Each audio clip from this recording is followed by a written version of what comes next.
পিরোজপুর সদর উপজেলার ২ নম্বর কদমতলা ইউনিয়ন বিএনপির দ্বিবার্ষিক সম্মেলন উৎসবমুখর পরিবেশে শনিবার দুপুরে অনুষ্ঠিত হয়েছে।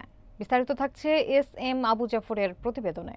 কদমতলা জর্জ হাইস্কুল মিলনায়তনে আয়োজিত সম্মেলনে ৯টি ওয়ার্ডের ৪৫৯ জন কাউন্সিলর ভোটার থেকে ৪১৬ জন ব্যালটের মাধ্যমে নতুন নেতৃত্বে নির্বাচিত করেন। সম্মেলনের উদ্বোধন করেন জেলা বিএনপির আহ্বায়ক কমিটির সদস্য মহিউদ্দিন মল্লিক নাসির। সম্মেলনের সভাপতিত্ব করেন কদমতলা ইউনিয়ন বিএনপির সভাপতি আব্দুস সালাম শেখ। প্রধান অতিথি ছিলেন কেন্দ্রীয় নির্বাহী কমিটির সদস্য অধ্যক্ষ আলমগীর হোসেন।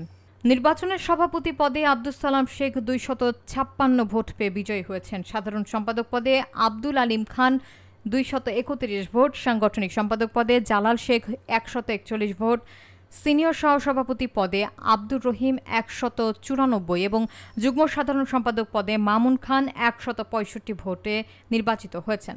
বিগত ১৫ বছর পর এই সুন্দর আয়োজনের মাধ্যমে নেতৃত্ব নির্বাচনের সুযোগ পেয়ে নেতাকর্মীরা বিএনপির শীর্ষ নেতাদের ধন্যবাদ জানান।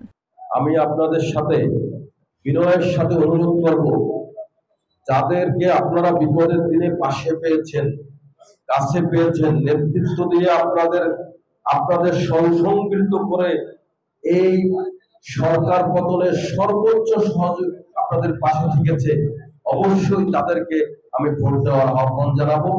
এবং যদি এখানে কোনো মতে আপনারা ব্যত্যয় করেন, আপনারা আপনার বিবেকের কাছে তো ধ্বংসিত হবেন, মহান আল্লাহ সুবহানাহু ওয়া তাআলার কাছেও কিন্তু আপনারা দায়ী থাকবেন। কারণ আমি মনে করি যারা আন্দোলন সংগ্রামে নেতৃত্ব দিয়ে এসেছেন, প্রতিটা নেতা কর্মী কিন্তু মুক্তিযোদ্ধার সমান।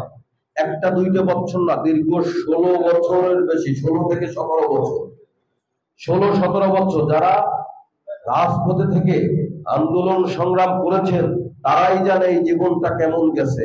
একটা জীবনের একটা সুন্দর সময়, সুন্দর সোনালী সময় কিন্তু আপনার রাস্তায় রাস্তায় গেছে। তো এই বিষয়টা সবাই মাথায় রাখবেন।